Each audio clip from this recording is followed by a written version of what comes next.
Aku melihat sosok perempuan berbaju putih, berambut panjang, sedang berdiri di antara pepohonan, sambil menyeringai menatapku. Tapi lagi-lagi aku memilih diam dan tidak menceritakan apapun kepada teman-temanku. Entah kenapa, beberapa hari setelah itu, Nita, Bella, dan Mei selalu memintaku untuk tidak mematikan semua lampu di pos ketika malam datang. Saat subuh tiba, Abdul bercerita kepada kami kalau dia melihat pintu ruang tengah bergerak sendiri, seperti ada yang memaksa untuk masuk.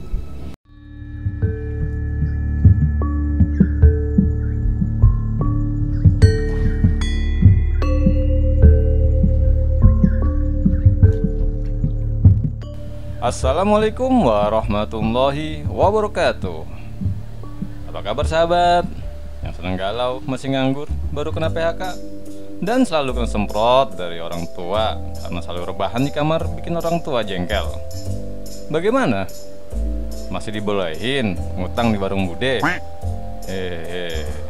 Alhamdulillah ya. Semoga para sahabat ada kisah yang sedang galau, masih nganggur, baru kena PHK. Semoga Tuhan Yang Maha Esa senantiasa memberikan kesehatan, keberkahan, dan dimudahkan segala urusannya. Dan semoga lekas mendapatkan pekerjaan yang sesuai. Pada kesempatan kali ini, saya, Petir, akan membawakan kisah KKN mistis di Desa Misteri. Kisah nyata, thread dari akun Twitter Miftah @miptul. Sebelumnya kami haturkan terima kasih kepada Kak Miftah yang telah memberikan izin agar kisah nyata ini tayang di channel Ada Kisah. Semoga Kak Miftah dan keluarga selalu diberikan kesehatan dan keberkahan oleh Tuhan Yang Maha Esa. Namun sebelum melanjutkan, mohon para sahabat untuk dapat membuat kami bahagia dengan subscribe, like, komen, dan share. Lalu aktifkan lonceng channel Ada Kisah agar kami selalu semangat dan para sahabat selalu mendapatkan notifikasi episode terbaru dari Ada Kisah. Langsung saja kita mulai. Siapkan dan atur volume device sahabat. Cari posisi atau tempat rebahan yang nyaman. Mari kita ucapkan bersama 1, 2, 3. I am ready.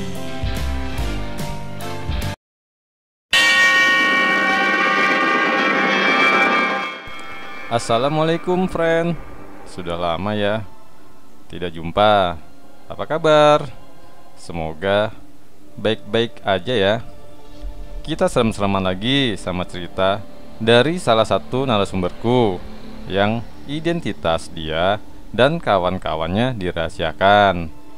Lokasinya juga pakai inisial aja ya. Yuk, mari cus.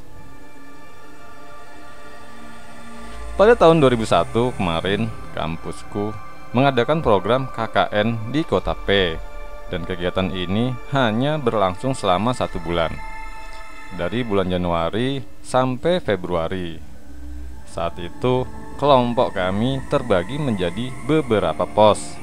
Kebetulan di pos yang aku tempati terdiri dari 3 prodi mahasiswa, yaitu prodi Penjaskes, PBI, dan PGSD.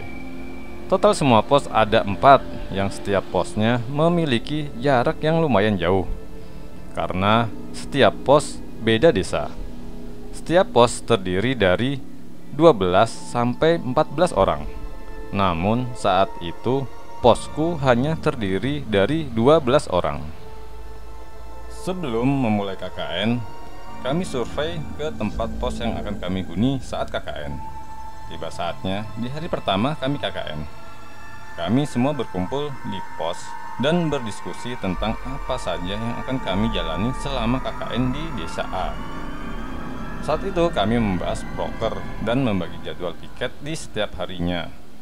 Pos yang kami tempati adalah rumah kosong yang cukup lama tidak dihuni oleh pemiliknya karena sudah meninggal. mungkin hanya beberapa kali dipakai oleh pihak keluarga pemilik rumah untuk keperluan penting. Rumah ini memiliki 3 kamar yang cukup luas.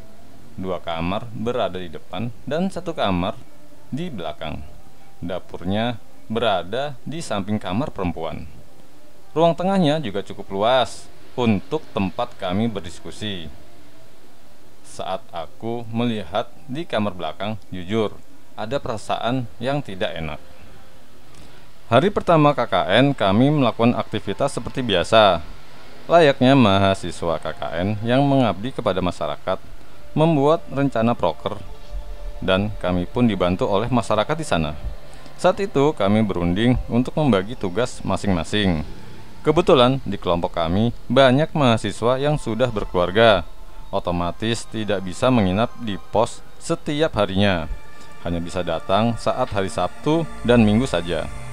Dari 12 orang ini, yang tinggal di pos hanya 8 orang termasuk aku. Panggil saja aku Amel. Dan teman-temanku Meli, Lala, Aisyah, dan Mala. Untuk laki-laki ada Abdul, Rozak, dan Indra. Sedangkan yang tinggal di pos adalah Nita, Mai, Redi, dan Bella. Setiap hari kami membantu mengajar di SMP dan SD setempat. Kami juga membantu apabila ada kegiatan warga di desa itu. Beberapa hari setelah tinggal di rumah itu, aku merasakan hal aneh, seperti ada orang lain selain kami yang sedang mengawasi. Masih teringat saat itu, kami baru tiba di pos setelah seharian berkegiatan. Rasa lelah membuatku ingin segera beristirahat. Abdul Rozak dan Indra sudah tertidur di ruang tengah, sedangkan yang perempuan sudah berada di kamar untuk istirahat. Lampu ruang tengah selalu dimatikan. Di tengah malam, aku terbangun dan siap-siap untuk melaksanakan sholat tahajud. Saat itu, aku tidak tega membangunkan teman-temanku. Jadi aku pergi ke kamar mandi sendirian. Setelah keluar dari kamar mandi, aku kaget karena ada sesosok hitam besar tengah berdiri di hadapanku. Aku takut. Aku menundukkan kepalaku sambil berkata dalam hati, "Itu siapa? Kenapa besar sekali?" Kemudian aku memberanikan diri untuk melewatinya dengan tetap menundukkan kepala. Aku tak berani menatap wajahnya saat tiba di kamar. Aku langsung melaksanakan sholat tahajud. Pintu kamar aku biarkan terbuka. Otomatis aku bisa melihat ruang tengah di mana para lelaki tidur. Di tengah aku sedang sholat, lagi-lagi sosok hitam tinggi besar itu muncul dan berulang kali lewat di depanku. Bahkan sosok itu sempat terdiam dan melihat ke arahku. Aku tak berani melihatnya. Yang ada di pikiranku saat itu hanya ingin segera menyelesaikan sholat dan cepat-cepat menutup pintu kamar, lalu kembali tidur. Keesokan harinya aku tidak menceritakan apapun ke teman-temanku karena aku tidak ingin membuat mereka takut. Beberapa hari kemudian kami masih melakukan aktivitas seperti biasa. Desa ini sepi sekali. Ketika sudah maghrib, jarang terlihat anak-anak seumuran kami kecuali anak-anak kecil yang mengaji. Itu pun sampai Isya. Kemudian mereka pulang ke rumah masing-masing. Di hari setelah aku mengalami kejadian itu, sudah tidak pernah terjadi lagi hal aneh. Kami banyak melakukan diskusi mengenai proker dan aktivitas yang kami jalani. Seperti diskusi, pada umumnya akan selalu ada anggota yang tidak setuju. Banyak perbedaan pendapat yang kadang sampai menimbulkan cekcok sana-sini. Keesokan harinya kebetulan jadwal kami sedikit, jadi kami bisa pulang lebih awal. Kami pun memutuskan untuk jalan-jalan ke Curug demi menikmati suasana di desa ini. Kami semua pergi bersama-sama dengan jalan kaki.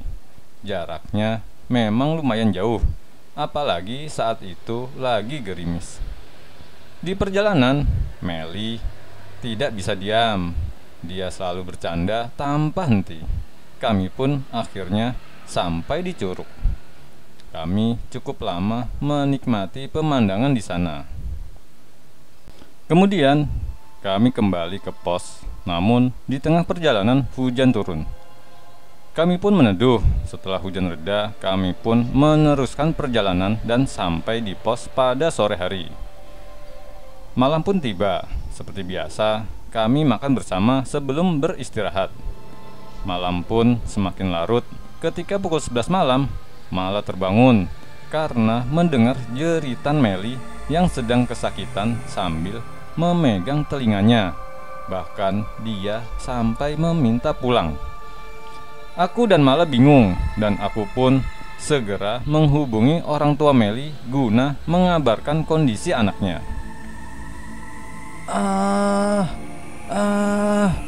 Sakit, rintih Meli. Aku dan Mala sempat berpikir, apakah Meli jadi seperti ini karena dia tidak bisa menjaga sikap saat di Curug tadi sore. Kami pun masih berusaha menenangkan Meli. Keesokan harinya Meli sudah tidak mengeluh kesakitan, tapi anehnya dia tidak mau menjawab setiap pertanyaan yang kami ajukan. Dia memilih diam dan melanjutkan aktivitas seperti biasanya. Entah apa yang ada dalam pikirannya. Hari itu seperti biasa kami membantu mengajar di SMP. Kemudian Mala dan Meli melanjutkan melihat proses pembuatan gula aren. Sedangkan aku memutuskan untuk langsung pulang ke pos sendirian. Kupikir di pos ada teman-teman yang lain, ternyata tidak. Karena tadi pagi aku sebelum sarapan. Jadi aku langsung menuju dapur. Saat aku sedang makan di dapur, tiba-tiba aku mendengar suara motor seperti sedang dimasukkan ke dalam rumah. Aku pikir itu suara motor si Rozak. Aku pun langsung berteriak dari dapur untuk menyuruhnya makan. "Rojak, sini makan dulu," pekikku dari dapur. Tapi anehnya tak ada jawaban apapun dari depan. Sunyi. Aku pun penasaran dan berjalan ke depan. Saat kulihat, ternyata pintu rumah masih tertutup rapat dan tidak ada motor di dalam rumah. Lalu, siapa tadi? Sekilas aku seperti melihat ada seseorang di kamar laki-laki. Tapi aku tak ambil pusing dan aku pun melanjutkan makan di dapur.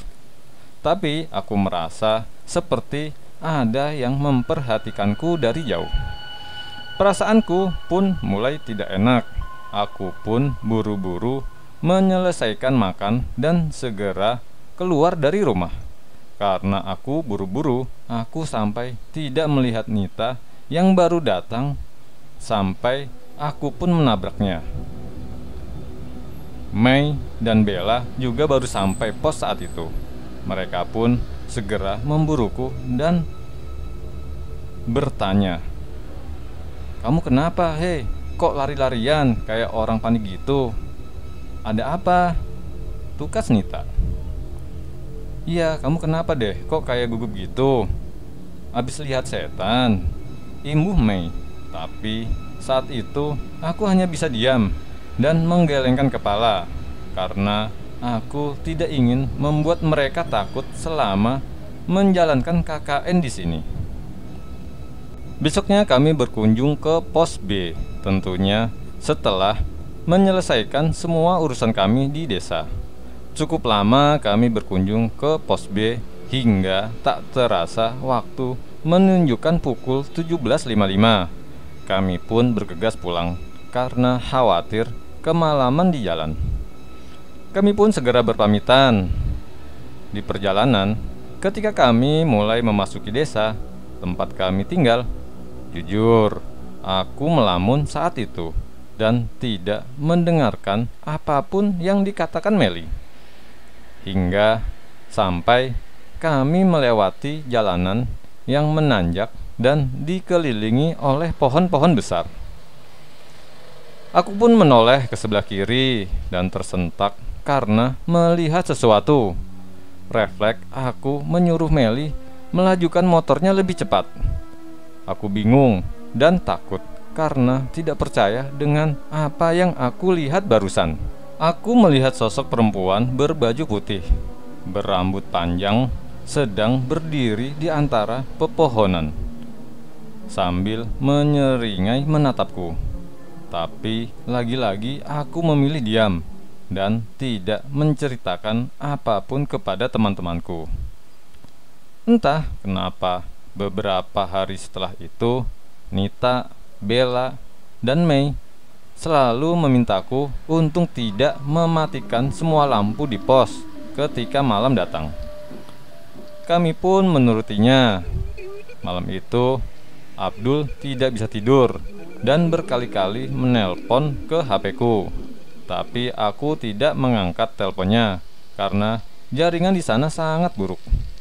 Sulit sekali mendapatkan sinyal kecuali di tempat tertentu.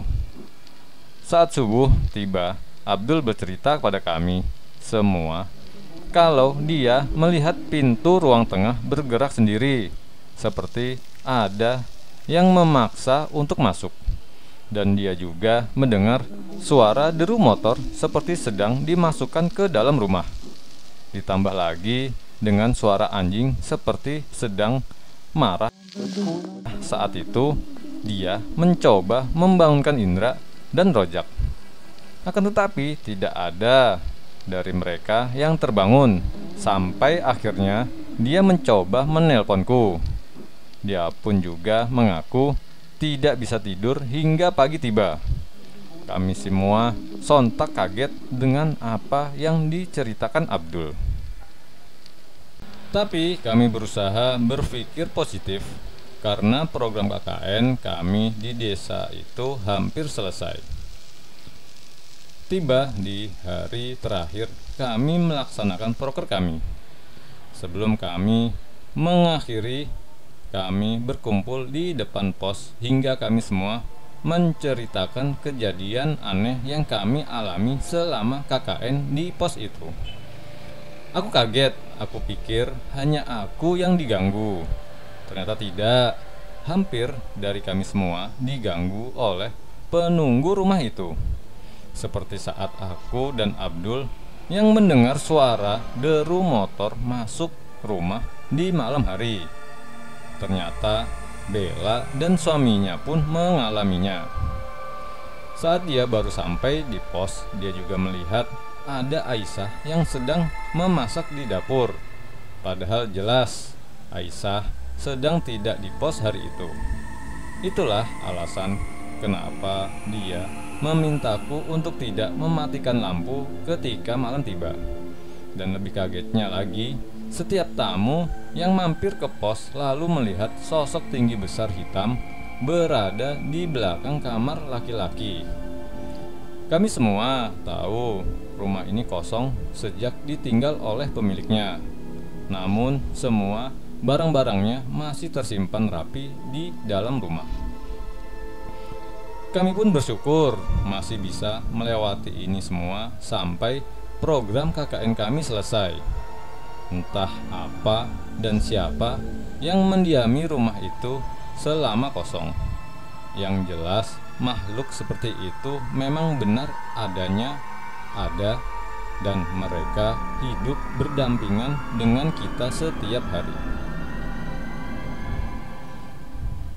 Oke guys, udah selesai ya ceritanya. Terima kasih sudah berkenan mampir membaca tulisanku ini. Mohon maaf jika tulisannya kurang enak dibaca atau mungkin bagi kalian nggak ada serem-seremnya. Tapi inilah yang dialami narasumber selama KKN di Desa A. Wassalamualaikum warahmatullahi wabarakatuh. Baiklah, kisah KKN mistis di Desa Misteri, kisah nyata dari tweet akun Twitter Miftah @miptul. Cukup seru dan menegangkan. Sampai di sini dulu ya. Kita sambung lagi di episode lainnya. Terima kasih kepada para sahabat yang telah menyimak episode kali ini hingga selesai. Ambil hikmahnya dari kisah ini. Mohon subscribe bagi yang belum, dan komen tunjukkan kamu ada. Saya Petir pamit. Tetap semangat, selalu bersyukur. Bagi yang masih nganggur, semoga lekas mendapatkan pekerjaan yang cocok. Dan jangan lupa bayar hutang di warung bude supaya bisa ngutang lagi. Hehehe. Wassalamualaikum warahmatullahi wabarakatuh.